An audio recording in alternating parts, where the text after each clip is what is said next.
자, 안녕하십니까. 야상TV 구독자 여러분. 요즘에는 선인장이 좀 대세인 것 같습니다. 바로 그 개발 선인장인데, 지금 가재벌이니 여러 가지 말이 있지만, 하도 원해 정도 품종이 교배종으로 많이 나와서, 그냥 통상 개발 선인장 그러면 딱 맞습니다. 그래서 오늘은 꽃봉오리가 왜 떨어지는가. 이게 자꾸 떨어지거든요. 떨어지고 이런 데가 똑똑 끊어진다 그래요. 오셔가지고.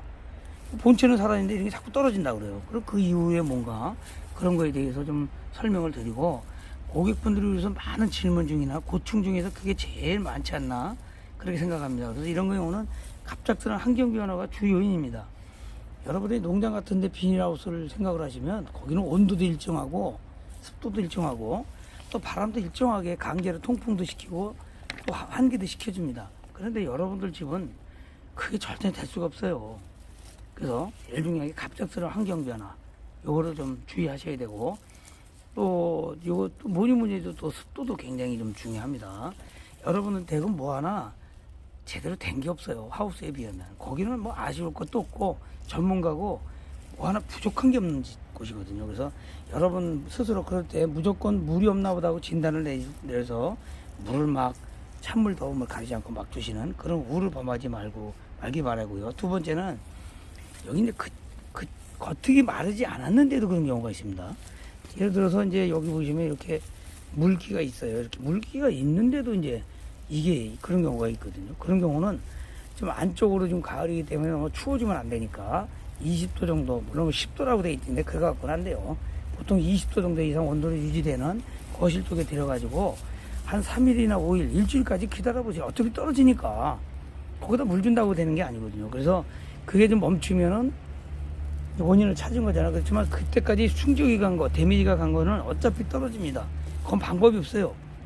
그건 농장에 가도 방법이 없습니다. 이건 그대로 놔두면 되고, 그 다음에 그렇다고 해서 자꾸 자리를 옮기면 굉장히 싫어합니다. 우리가 벤자민 같은 경우, 킹 벤자민 같은 경우도 자리를 자주 옮기는 걸 별로 싫어하는 식물 중에 하나인데, 얘도 마찬가지예요. 자꾸 여기저기 이렇게 갔다 저렇게 갔다 뭐 주방에 갔다 이러신 분들 계시는데, 그런 거 자꾸 하지 마시고 일단 기다려 보세요. 무슨 얘기도 하셨죠? 가능한 20도 이상 올려주고, 그리고 정이 말랐다면은 스프레이를 한 번씩 해주시는 거, 겨울에. 그거 굉장히 중요합니다, 스프레이가. 그 다음에 이제 물 부족이 왔을 때 그래요, 물 부족이. 이게 이제 여기 이 정도 보통 이렇게 있으면은 뭐 물 부족 현상이 아닌데, 이제 물 말림을 자꾸 하다 보면, 이제 꽃눈이 많이 들어오기 위해서 하다 보면 물 부족인 현상에서 이게 떨어지는 경우가 있어요. 그럴 때는 물을 줘야 되겠죠. 그래서 얘는 뭐 일반 사막에 사는 애가 아니라 아주 브라질 같은 그런 절대 우림의 높은 산중에 사는 애이기 때문에 얘는 그거하고 좀 달라요. 물을 좀 좋아하는 편에 속하기 때문에 물을 그렇다고 무조건 많이 줄 수는 없죠. 그래서 꽃을 많이 피게 하려면 물론 물 말림 저온 처리도 하지만은 그건 인위적인 행동이고, 요거를 할 때는 내버려 뒀다가 꽃눈이 들면 물을 충분히 하셔가지고 그때부터 물을 충분히 주셔야 된다는 거. 그렇지 않으면 물이 부족하게 되면은 꽃망울이 이런 게 떨어지고, 그 다음에 이런 경우로 이제 대비해서 물을 좋아하다 보다 자주 주면 물 빠짐이 안 좋으면 또 썩게 되는 거예요. 너무 많아도. 자기가 살기 위해서 하는 거예요, 그게. 그럴 때는 그걸 대비해서 그래서 꼭 분갈이 시에는 분갈이 용토에다가 바다토를 30 내지 40% 정도를 섞어가지고 분갈이를 해주셔야, 물을 자주 줘도 물이 쭉쭉쭉 빠지고 이 뿌리에 통기성이 있기 때문에 그렇게 떨어지거나 하는 경우가 없다는 거죠. 이거 굉장히 중요합니다. 그 다음에 너무 또 햇빛이 없으면 안 돼요.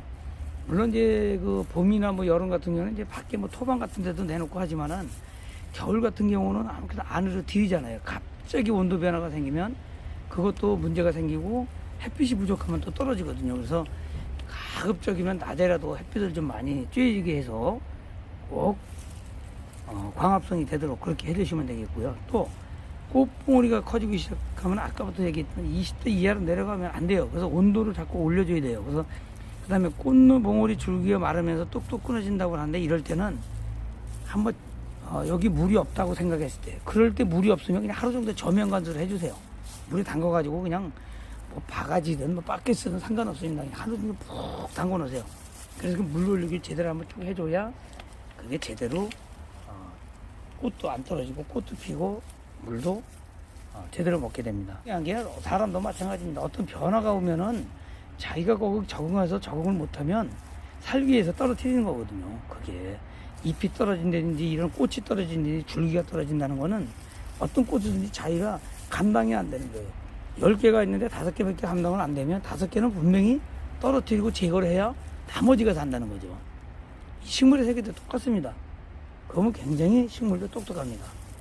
여러분들 그 점을 잘 유의하셔서 개발선인장 잘 키우는 그런 날이 계속 유지될 수 있으면 하는 바람입니다. 자, 오늘도 하루 또 일요일 하루가 지나갑니다. 남은 시간 즐거운 하루 되시고 편히 쉬십시오. 자, 이상 마치겠습니다. 감사합니다.